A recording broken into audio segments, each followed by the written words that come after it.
safety safety tips for drivers if you do have to take a trip.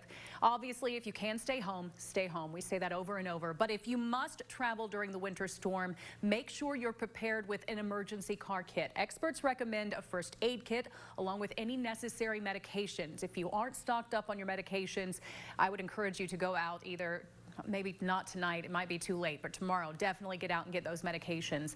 An extra coat, gloves, blankets, or sleeping bag. Also, you'll want some non-perishable food and water in case you get stranded, plus a flashlight with extra batteries.